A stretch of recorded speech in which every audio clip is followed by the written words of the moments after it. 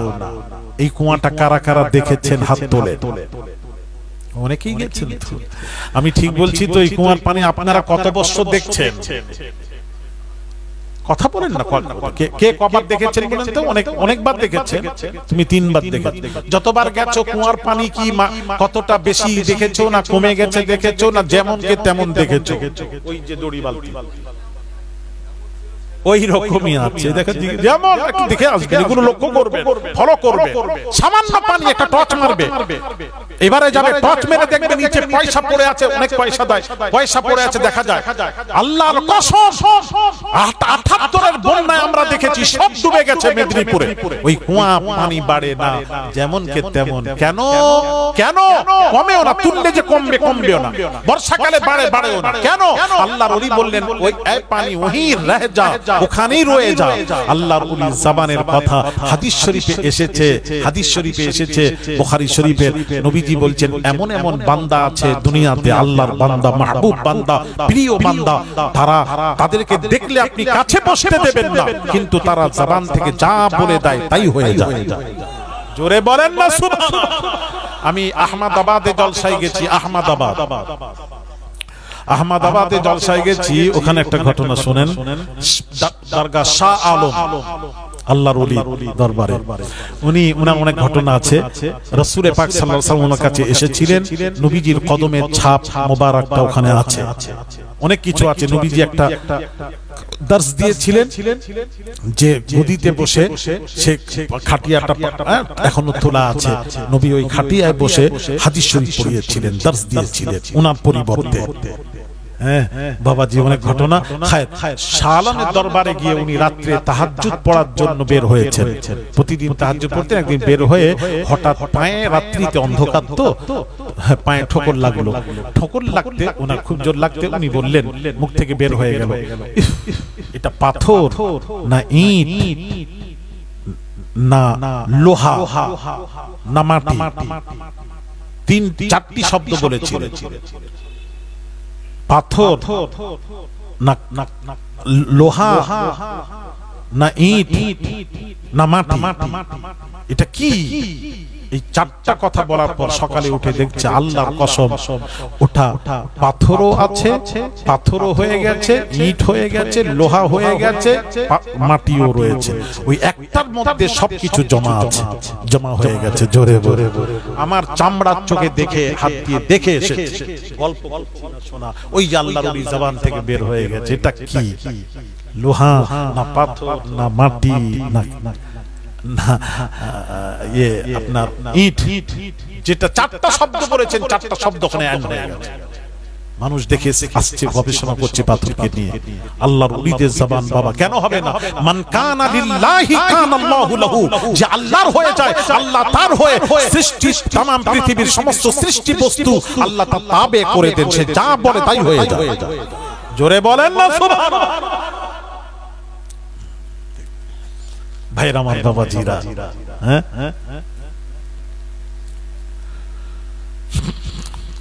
ভাইরা আমার বাবাজিরা, দয়ার নবী রাহমাতুল লিল আলামিন চলে গেলেন, উপস্থিত দাওয়াত গ্রহণ করে গেলেন। এইবার যাওয়ার পর নবীজি বলছেন, আমি কিছু দিতে পারছি না, শোনো শোনো ও সাহাবী, শোনো শোনো, আস্তে করে বাবা এদিকে তাকান, আমার দিকে তাকান। নবীজির কপাল মোবারকে বাবা ওই ঘাম মোবারক বের হতো দানা দানা, বাবাজি সোনার মতন চকচক করতো, বাবা মতির মতন চকচক করতো। ওই ঘাম মোবারক বললেন একটু শিশি নিয়ে এসো। সাহাবী শিশি নিয়ে এলেন। নবীজি বাবাজি হাদিস শরীফ, নবীজি এইভাবে বাবা ওই ঘাম মোবারক নিয়ে শিশিতে দিয়ে বললেন, তোমার জামাইকে এবং তোমার মেয়েকে এই ঘাম মোবারকটা তুমি মাখিয়ে দেবে, বাবা মাখিয়ে দেবে। সুগন্ধি, কোন সুগন্ধি নেই সেই সময়, গরিব মানুষ সুগন্ধি কিনতে পারতো না, সুগন্ধি কিনতে পারতো না, তোর কিনতে পারতো না। নবীজি দিয়ে বললেন, জামাই আর মেয়ের গায়ে মাখিয়ে দাও। আল্লাহর কসম বাবাজি হাদিস শরীফ, রাসূলুল্লাহ সাল্লাল্লাহু আলাইহি ওয়াসাল্লামের পাসিনা মোবারকে যে খুশবু ছিল, পৃথিবীর আতরে সেই খুশবু ছিল না। এই জন্য কবি বলেছেন, তেরে জান্নাত মে ऐसी খুশবু নেহি, তেরে জান্নাত মে ऐसी খুশবু নেহি, जो खुशबू नबी के पसीने में है। জোরে জোরে বলুন, পৃথিবীর কোন আতরে সেই খুশবু ছিল না, নবীর ঘাম মোবারকে যে খুশবু ছিল, যে রাসূল পাক সাল্লাল্লাহু আলাইহি ওয়াসাল্লামের ঘাম মোবারকে খুশবু বের হতো, সেই নবীজির মুখ থেকে দুর্গন্ধ। আমি চিন্তা করলাম দেখি হাদিসটা কি বলেছে, একটু দেখি কি হাদিস বলেছে। আমি একটু দেখলাম হাদিসটা, একটু শোনাবো আপনাদেরকে। উনি কোন হাদিস ভিত্তিক এই ব্যাখ্যা করে মানুষকে বোঝাচ্ছেন। নিশ্চয়ই হাদিস আছে তো, এমনি তো উনি তো আর পাগল নয়, হাদিস বলেছেন। ওটা কি হাদিস, কি হাদিস? এতক্ষণ ঘড়ি দেখিনি, একটু এবার ঘড়ি দেখছি, কিছু মনে করবেন না। ও তো সময় হয়েই গেল, 5 মিনিট। দেখ আর নয়, সময় হয়ে গেছে, আবার পরের ব্যাখ্যা করব। আরো অনেক ব্যাখ্যা আছে, আমি ঠিক মতো বোঝাতে পারলাম না, এখনো সমাপ্ত করতে পারলাম না।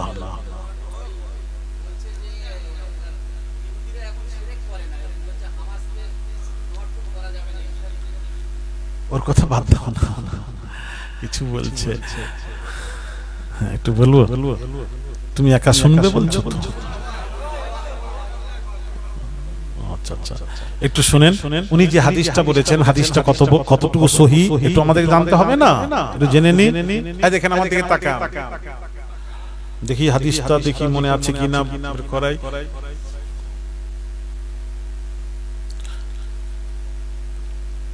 তাসাওয়াকু ইবারত পড়ছি, তাসাওয়াকু ইন্নাস সিওয়াকা মাতহারাতুল লিল ফাম ওয়া মারদাতুল লিররাব।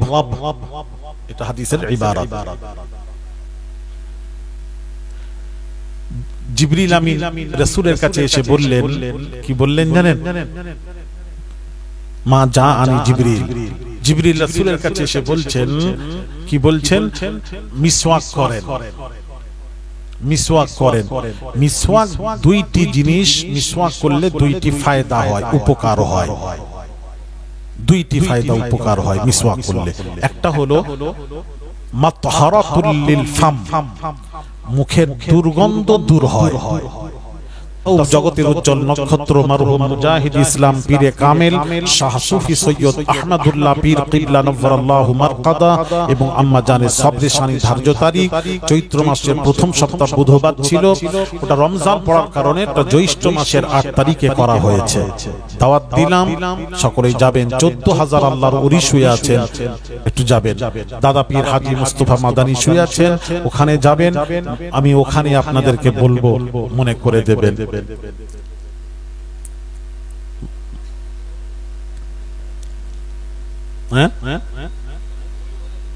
এখানেই বলবো, ওই আপনি একা শুনবেন তো? তাহলে গাড়ির কাছে আমার যাওয়ার পর যাবেন, আমি বলে দেব। নিশ্চয়ই আপনি একা শুনলে ওখানে গাড়ির কাছে তো সবাই তো কিছু বলছে না ছেলেরা। সবাই শুনবেন, হাত তোলেন, হাত তোলেন, কারা কারা শুনবেন? নারায়ে তাকবীর। ও মাশাআল্লাহ, সবাই শুনবে। হ্যাঁ, সবাই শুনবে এখানে।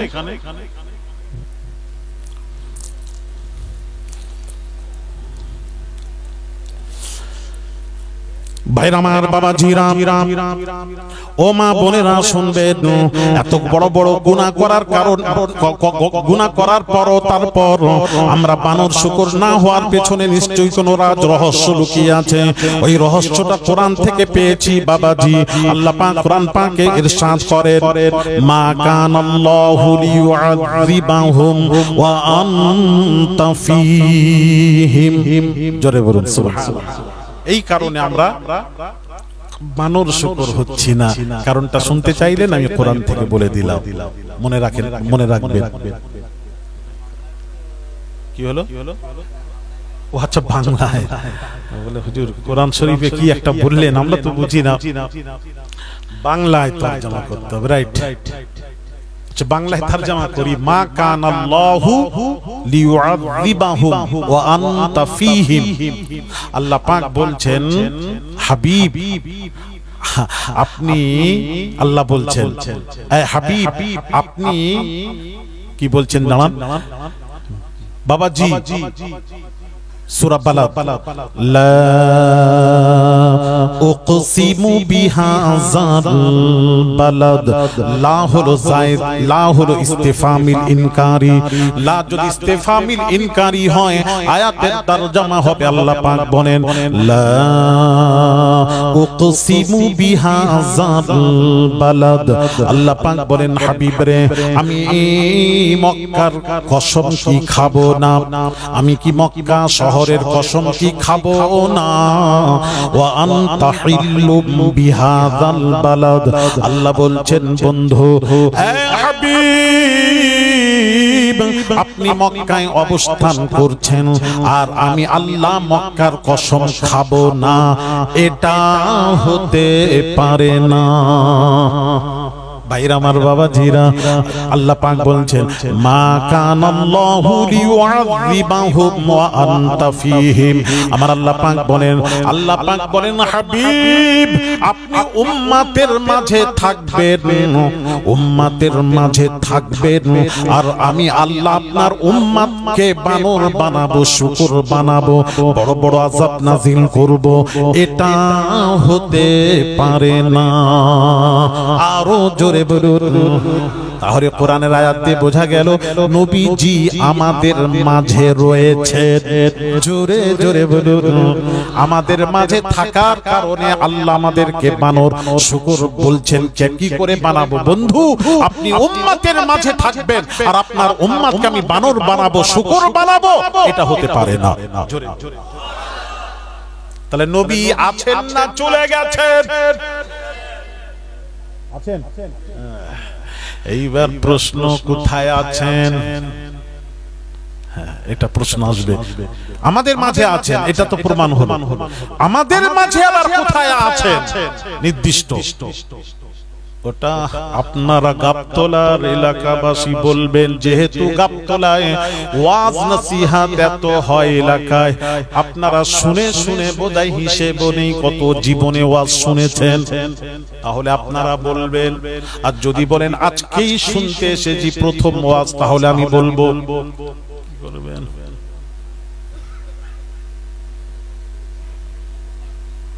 আবার আমি কি বললাম বুঝতে পারলেন না? যদি প্রথম ওয়াজ শুনতে আসেন তাহলে আমি বলবো, কোনো প্রশ্ন নেই।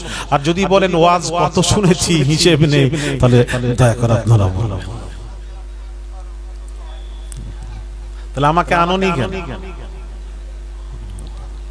কি বলুন? ওয়াজ কিছু শেখার আছে বাবা, খালি কানে হাত দিয়ে দু চার ঘটনা আর ঘটনা মুখস্থ করে এখন আর কিছু হবে না।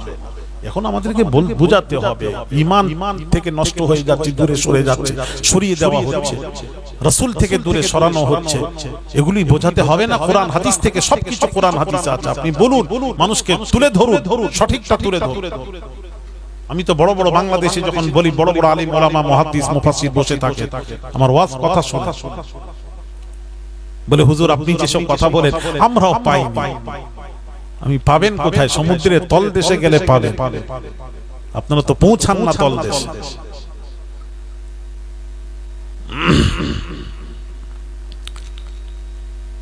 কথা কি বুঝতে পেরেছেন? এখন প্রশ্ন হলো, আমাদের মাঝে আছেন, এটা তো হয়ে গেল, কোরআন থেকে প্রমাণ করিয়েছি, কোরআন আয়াত রেকর্ডিং হচ্ছে।